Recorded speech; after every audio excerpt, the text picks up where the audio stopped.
Yo hello guys, kembali lagi di Ruang Info Edu, channelnya dunia pendidikan. Kali ini kita akan membahas tentang tes kemampuan verbal psikotes sekolah kedinasan. Soal psikotes ini mengetahui kemampuan pelamar dalam menghadapi suatu kondisi. Selain itu juga berfungsi untuk penilaian seberapa jauh pelamar kerja bisa menebak dan memahami akibat-akibat dari suatu permasalahan. Tetapi sebelum lanjut ke pembahasan, jangan lupa untuk klik tombol subscribe, like, dan share ke teman-teman kalian supaya channel ini semakin berkembang dan semakin maju tentunya. Oke, mari kita mulai. Jenis tes soal kemampuan verbal kedinasan, yaitu 1. Sinonim atau persamaan kata. Tes ini ditujukan untuk mengukur tingkat kewaspadaan dan kecermatan pada suatu indikasi yang sama atau mirip, sekaligus mengukur wawasannya dan mengukur kemampuan dalam melihat kebenaran secara terbalik. Dan yang kedua yaitu antonim atau lawan kata. Hati-hati pada saat mengerjakan soal antonim. Jangan sampai Anda berpikir bahwa Anda sedang mencari sinonim atau persamaannya. Ini sering terjadi pada peserta ujian, di mana ketika di tengah-tengah tes, ia tidak sadar telah mencari jawaban yang merupakan sinonimnya, bukan lawan katanya. Apalagi biasanya soal sinonim dan antonim berdekatan waktu pengerjaannya. Untuk kata-kata serapan, dengan menggunakan kata Latin atau ilmiah, utamakan memilih jawaban yang mirip dengan soal. Amati pilihan jawaban, carilah dua jawaban yang berlawanan. Seringkali jawaban soal antonim berada pada salah satu dari dua kata yang berlawanan tersebut. Untuk dapat mengerjakan soal ini dengan benar, peserta tes harus banyak membaca, terutama Kamus Besar Bahasa Indonesia, dan sering-sering berlatih tentunya. Kemudian yang ketiga yaitu korelasi kata atau analogi. Korelasi kata atau analogi ini adalah tes yang menghubungkan pola antar kalimat. Jadi dalam tes ini, kamu harus menentukan pola apa yang sesuai dengan teks tersebut, baru bisa menghubungkannya sesuai dengan pilihan yang ada. Tips yang trik menjawab soal ini, yaitu kamu harus teliti dan cermat. Kamu harus meneliti di bagian mana kamu mengerjain, dan kamu harus cermat tentang pilihan-pilihan yang kata awalnya itu kamu tidak tahu. Kedua yaitu perbanyak latihan soal. Ketiga, perluas hubungan kata. Dan keempat, jangan terpaku pada soal yang sulit. Kenapa? Ini seringkali terjadi kepada peserta tes. Mereka kehabisan waktu pada tes. Mereka kehabisan waktu karena terpaku kepada satu soal, sehingga soal-soal lain mereka tidak dapat mengerjakannya. Padahal soal-soal selanjutnya mungkin dapat mereka menjawabnya. Dan itu sangat membuat nilai kalian membuat nilai peserta menjadi jelek ataupun rendah. Oke, kita langsung ke soal. Ya, bagian sinonim. 1. Resum. Seperti di KBBI, resum itu artinya ikhtisar atau ringkasan. Ikhtisar atau ringkasan. Jawaban yang tepat di sini yaitu di ringkasan. Kalau perbedaan itu artinya antonim, persamaan itu sinonim, pengertian itu definisi. Oke, nomor 2, komit. Komit di kamus KBBI yaitu suatu kewajiban, mewajibkan diri. Berarti di sini yang sesuai yaitu keharusan. Keharusan ya kan, yang berarti yang sama dengan wajib gitu. Oke, nomor 3 yaitu luyak. Luyak di kamus KBBI artinya itu lunak atau lembik, seperti nasi yang terlampau banyak airnya. Ya, seperti itu. Berarti jadi jawaban yang tepat di sini yaitu B, lunak. Kalau lentur beda lagi ya. Kalau lentur di sini artinya mudah dikeluk-kelukan atau tidak mudah patah gitu. Berarti beda pengertiannya dengan luyak ya.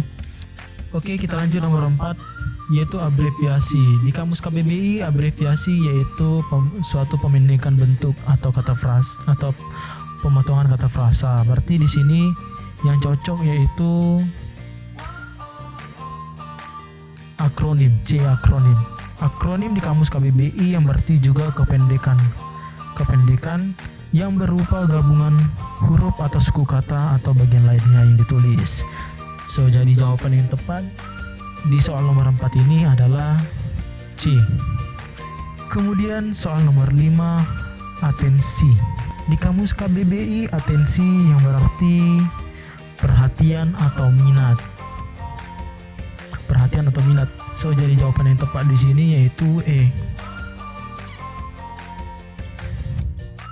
Jadi seperti yang tips and trik tadi, kita harus banyak-banyak berlatih soal dan juga memperluas wawasan kita dengan arti-arti kata di kamus KBBI. Oke, lanjut. Kita masuk ke soal antonim. Yaitu di sini satu replika. Ini ya, antonim itu dia dilambangkan dengan lambang seperti ini. Lebih besar, lebih kecil. Jadi dia lambangnya atau lambang silang lah di sini ya. Atau lambang berbeda gitu maksudnya. Nah, replika di kamus KBBI yaitu artinya duplikat atau meniru suatu bentuk aslinya. Jadi lawan kata yang di sini yaitu D, asli. Nah, di sini kita hampir terkecoh dengan kata duplikat di sini. Seperti yang saya bilang tadi, soal antonim itu berdekatan dengan soal sinonim. Jadi kamu harus tahu di soal mana kamu sekarang. Kamu harus cermat, kamu harus teliti. Jangan sampai kamu memilih duplikat di soal antonim. Oke, kemudian lanjut nomor 2, malah. Malah di kamus KBBI berarti yaitu bencana atau berbahaya. Jadi jawaban yang tepat di sini lawan kata untuk malah atau bencana atau bahaya yaitu B, anugerah. Lawan kata bencana itu ya anugerah, ya kan? Nah, begitu jawabnya. Kemudian nomor 3, mentah. Di dalam kamus KBBI arti mentah itu belum matang atau belum masak, ya.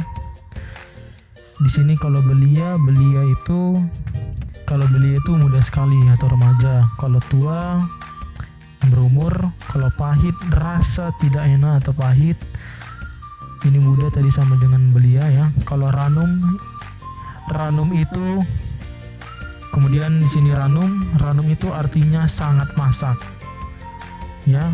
Sangat masak berarti lawan kata yang cocok tentang mentah ini ya berarti ranum, sudah masak gitu kan, sangat masak. Oke, kemudian lanjut ke soal nomor 4, niskala. Niskala di kamus KBBI yang artinya tidak berwujud atau tidak ada bentuk atau abstrak atau mujarad. So, jadi soal yang paling cocok di sini yaitu wujud. Lawan kata niskala atau tidak berwujud ya berwujud, ada bentuknya. Kemudian soal nomor 5, pati rasa. Pati rasa di kamus KBBI yang berarti kebal atau tidak ada rasa. Jadi jawaban yang cocok untuk lawan kata dari pati rasa ini yaitu mempan atau terasa gitu kan. Seperti kaki yang kebas kemudian kena hantu ke dinding, dia akan pati rasa, tidak mempan, gak ada rasanya gitu. Oke, lanjut. Ini dia soal analogi, soal tentang pola. Jadi di dalam suatu teks itu ada pola dan kita harus menghubungkan pola yang sesuai dengan dipilihan. Nah, di sini itu ada kata daya dan watt. Coba kita pikir-pikir bahwa daya ini adalah satuan dari watt. Daya adalah satuan dari watt. Oke, di pilihan A itu jarak kecepatan. Satuan jarak itu bukan kecepatan gitu ya. Satuan jarak itu kilometer. satuan jarak itu kilometer. Nah, jauh satuan langkah. Mana ada jauh satuan langkah? Salah. Berarti tadi ini A ini juga salah ya. B salah. Lama, satuan lama itu sebentar. Salah. Satuan lama bukan sebentar ya. Kemudian D, satuan tekanan itu Pascal. Iya betul, di sini satuan tekanan itu Pascal. Kita tahan dulu. Satuan luas persegi. Nah, di sini salah. Satuan luas itu bukan persegi, melainkan di bagian E ini satuan luas persegi. Itu salah. Satuan luas itu bukan persegi. Satuan luas itu bukan persegi. Satuan luas itu meter persegi. Meter persegi ya, bukan hanya persegi. Persegi itu bentuk. Kalau meter persegi baru dia satuan. Oke, jadi jawaban yang tepat di sini. Oke, jadi jawaban yang tepat di sini yaitu D. Tekanan satuan Pascal. Kantuk tidur. Nah, pola yang cocok untuk kantuk dan tidur ini apa ya? Coba kita sambungkan dengan kata seperti jika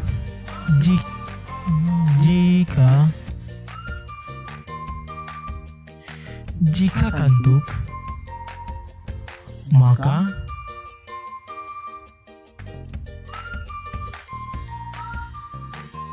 tidur. Jika kantuk, maka tidur.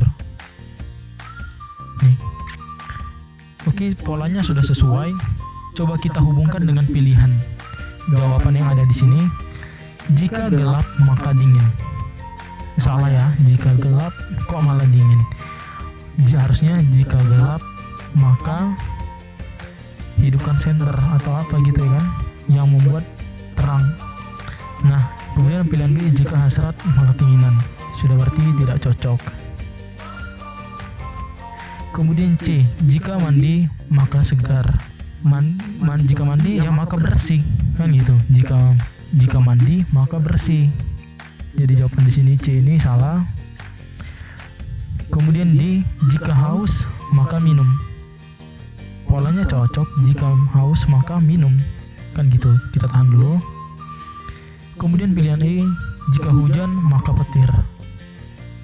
Salah ya, jika hujan maka petir, itu tidak nyambung kata-katanya, polanya.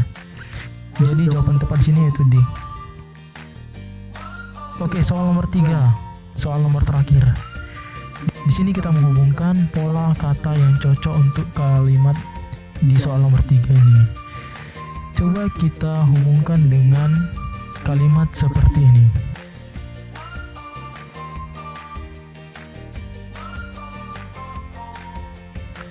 Aku selamat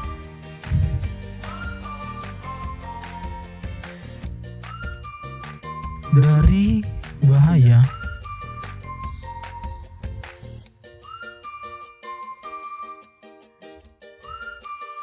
jika hati-hati.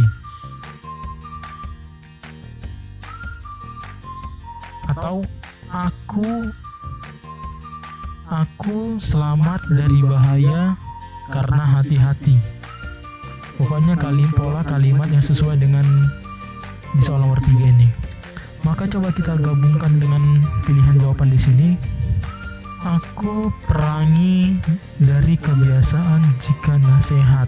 Tidak cocok, sudah tentu tidak cocok, maka salah. Pilihan B, aku berhasil dari gagal jika kerja keras. Bisa jadi kita tahan. Aku rajin dari malas jika berlatih. Aku rajin dari malas karena aku rajin dari malas jika berlatih atau karena berlatih. Itu mungkin kurang pas ya. Kemudian D, aku ramah dari musuh jika benci atau karena benci gitu. Itu maksudnya bagaimana? Itu berarti artinya salah ya. Kemudian pilihan E, aku gagal dari ujian jika rakus. Bagaimana kamu gagal ujian jika kamu rakus? Itu nggak nyambung ya. Jadi jawaban Dan jadi jawaban yang cocok di soal nomor 3 ini yaitu B. Aku berhasil dari gagal jika kerja keras.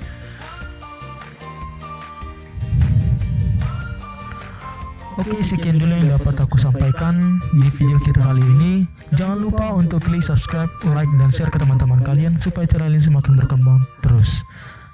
Terima kasih.